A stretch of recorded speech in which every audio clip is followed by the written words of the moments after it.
O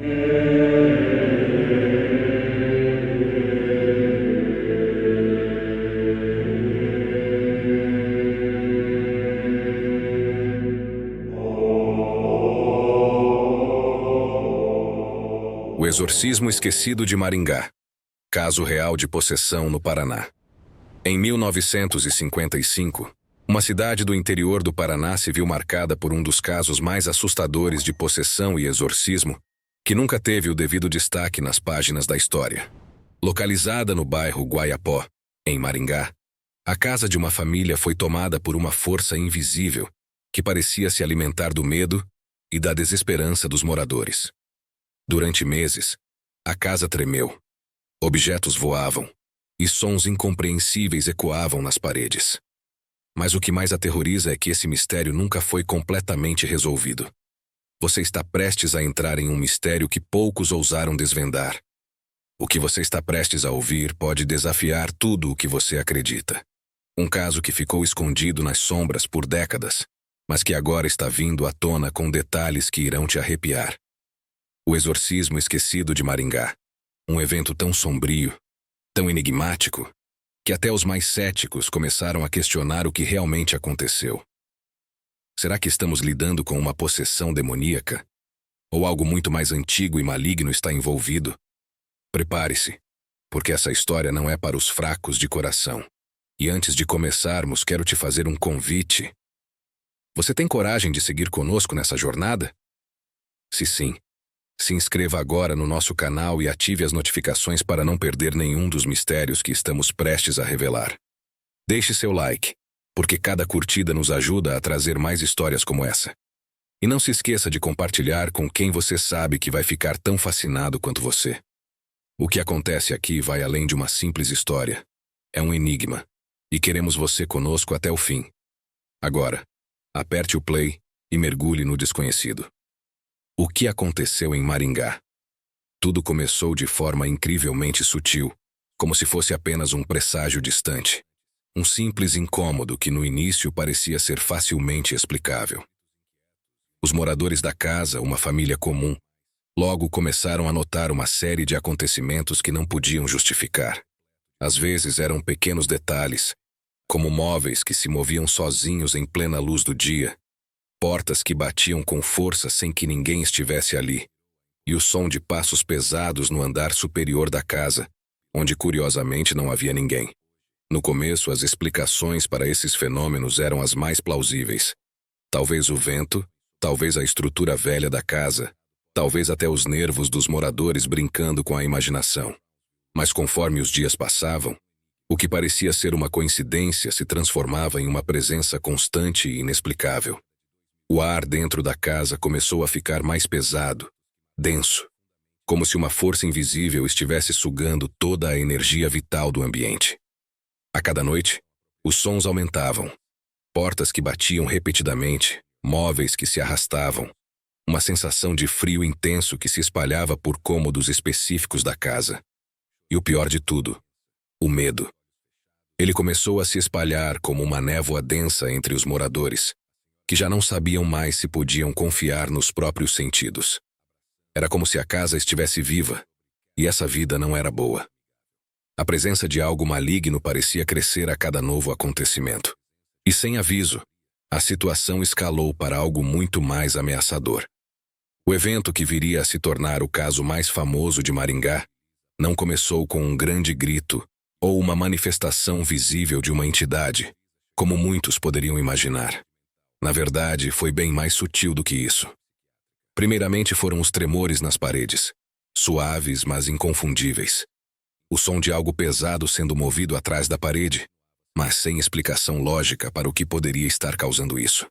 Logo depois, uma corrente de ar inexplicável começou a atravessar a casa, frios repentinos que não correspondiam a nenhuma condição externa. Mas o mais perturbador estava por vir. Marcas estranhas começaram a aparecer na pele de um dos moradores, um dos filhos da família, sem explicação médica ou natural. Essas marcas surgiam como arranhões profundos, hematomas e até símbolos estranhos, como se alguém tivesse desenhado com uma força invisível, mas com a precisão de uma mão experiente. O mais incomum era que as marcas desapareciam poucas horas depois, como se nunca tivessem existido. A sensação que tomava conta dos moradores era a de que aquela presença não era apenas invisível, mas profundamente invasiva, tentando dominar cada espaço da casa, infiltrar-se em cada canto e tornar-se parte da própria existência da família. Cada gesto, cada movimento parecia ser manipulado por essa força desconhecida. Era como se os moradores não estivessem mais sozinhos, como se houvesse algo ali com eles, assistindo e esperando o momento certo para se revelar por completo. O exorcismo real. O que ninguém escutou. Com os fenômenos tomando proporções cada vez mais assustadoras, a família procurou ajuda de autoridades religiosas. O padre local, Teodoro Portolan, tentou resolver a situação, mas logo percebeu que não estava lidando com algo comum. Foi então que o padre Benno Wagner, missionário da Congregation of the Holy Spirit, foi chamado para realizar o exorcismo. A primeira visita de Benno à casa foi marcada por uma série de eventos estranhos. Quando ele chegou, uma lima de afiar ferramentas caiu do sótão, sem que ninguém estivesse ali.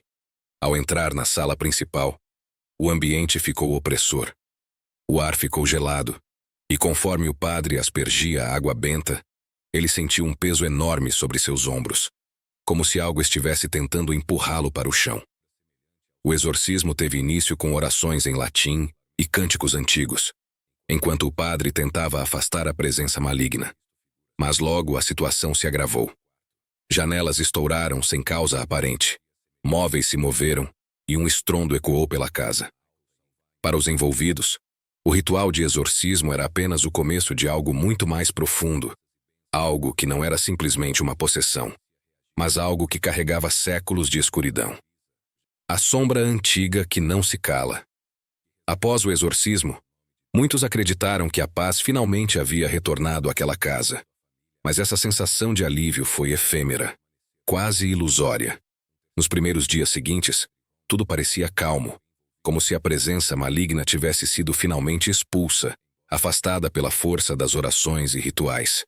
No entanto, logo se revelou que essa tranquilidade não passava de uma fachada, uma trégua temporária que antecederia algo muito mais sinistro. Os vizinhos da casa ao lado começaram a relatar os mesmos fenômenos inexplicáveis que haviam aterrorizado a família de Maringá. Ruídos estranhos à noite, portas que batiam, móveis que se moviam sozinhos e até o som de passos pesados, onde não havia ninguém. Esses relatos começaram a se intensificar, e não demorou muito para que os moradores ficassem assustados ao perceber que a casa aparentemente libertada da força demoníaca parecia ter sido apenas um novo começo para a entidade que, agora, se movia em direção ao próximo local, como se tivesse encontrado um novo alvo. Essa mudança de lugar para lugar, essa aparente transferência de um mal invisível, mas palpável, gerou uma série de questionamentos entre os estudiosos e religiosos que tentaram entender o que realmente estava acontecendo. Seria esse um caso de possessão demoníaca que se deslocava de um corpo ou local para outro? Ou seria algo muito mais profundo e enraizado na própria história da região? Seria uma força maligna que possuía o poder de se transferir entre os espaços? Ou seria o que os estudiosos chamariam de uma energia residual, talvez um eco de séculos de sofrimento humano, rituais antigos ou violência esquecida? Essas questões pairavam no ar, enquanto o medo se espalhava entre os moradores e especialistas que estavam tentando entender a natureza desse fenômeno. O próprio padre Benno, que havia sido o principal responsável pelo exorcismo, deu uma entrevista logo após o fim dos eventos. Em suas palavras, ele descreveu o que aconteceu como algo completamente fora do comum. Benno não usou apenas termos como posse ou entidade, mas se referiu àquilo de maneira mais sombria e enigmática, como uma sombra antiga. Segundo ele, essa sombra não parecia ter uma intenção de desaparecer ou se dissipar.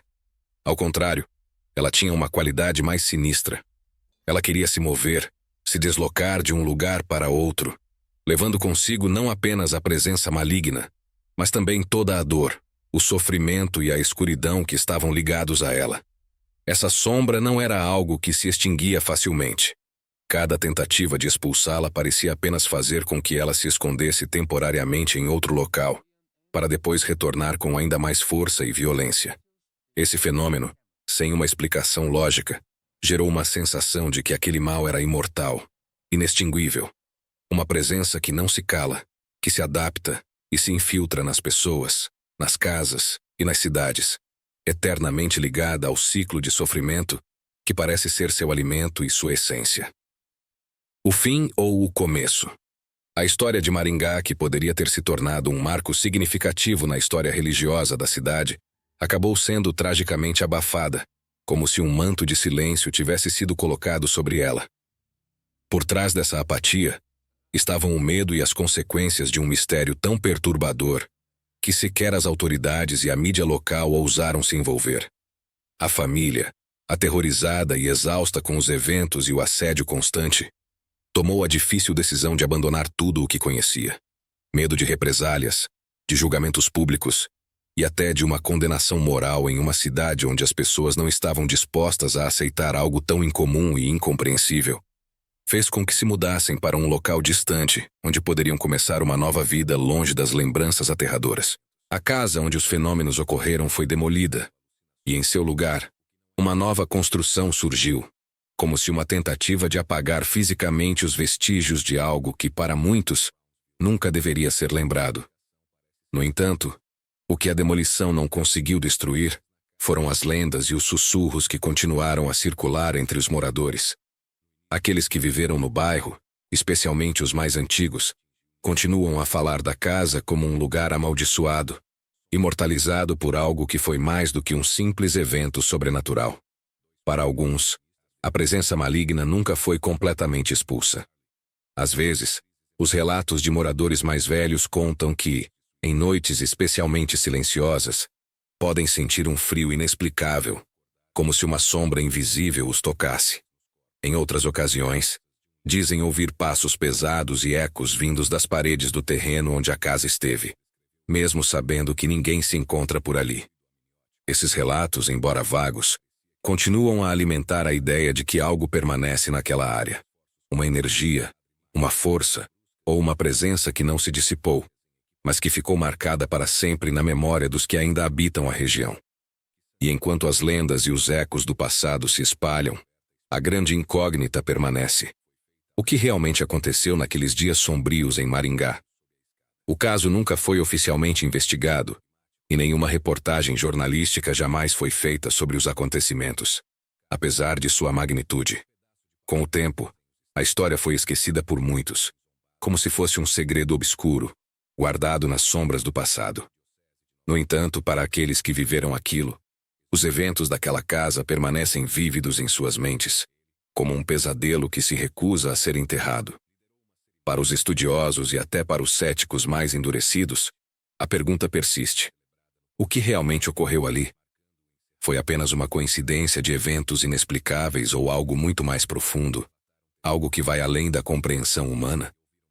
A verdade parece estar perdida, envolta em mistério, e com o tempo, o caso se torna cada vez mais um enigma sem resposta, com o silêncio falando mais alto que qualquer explicação lógica. Você acredita? O caso do exorcismo esquecido de Maringá permanece até hoje um dos maiores mistérios da cidade, deixando muito mais perguntas do que respostas. Será que aquilo que aconteceu realmente foi uma simples possessão demoníaca, como tantas outras já documentadas? Ou poderia ser algo muito mais complexo e inquietante, como sugeriu o Padre Beno?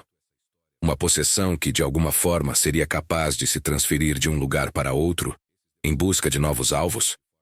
A ideia de que um mal invisível pode migrar de um espaço para outro desafia a lógica, mas a gravidade dos eventos torna essa teoria cada vez mais difícil de ignorar. E se a explicação não fosse tão simples? E se, na verdade, o que ocorreu em Maringá fosse algo mais profundo, algo que não se limitaria a um caso isolado de possessão? O que se viu naquela casa poderia ser o reflexo de uma energia residual, uma espécie de resquício de décadas, ou até séculos, de sofrimento humano e violência não resolvida. Talvez aquilo que os moradores e os especialistas testemunharam fosse uma manifestação de uma força antiga, alimentada por séculos de dor, rancor e tragédia acumulados na região. Uma força que, como um espectro, se recusa a ser esquecida e continua a se arrastar pelo tempo, tentando se apegar ao mundo dos vivos. Os moradores mais antigos da cidade, aqueles que conhecem as histórias e os segredos mais obscuros de Maringá, acreditam que o mal nunca se foi. Eles falam sobre o fenômeno com um tom de mistério e apreensão, como se ainda sentissem a presença daquele mal à espreita. Alguns dizem que ele se esconde nas sombras, esperando o momento certo para se manifestar novamente. Outros, mais cautelosos, garantem que o mal pode ter se disfarçado, mudado de forma ou se escondido nas frestas do tempo, mas que em algum lugar ele ainda vive, esperando para retornar com mais força. E então, fica a pergunta: será que o exorcismo esquecido de Maringá realmente pôs fim a tudo? Ou o que aconteceu ali foi apenas o começo de algo muito maior e mais aterrador do que qualquer um poderia imaginar? Deixe seu comentário. O que você acha que aconteceu em Maringá? Acredita que este tipo de fenômeno é possível? Deixe sua opinião nos comentários e compartilhe este vídeo com quem adora explorar os mistérios mais profundos e assustadores. Inscreva-se no canal. Se você ficou fascinado por esse caso, não perca nenhum episódio do News Web Doc. Inscreva-se agora e ative o sininho para receber notificações sobre novos vídeos de mistérios reais, possessões, fenômenos paranormais e exorcismos que marcaram a história.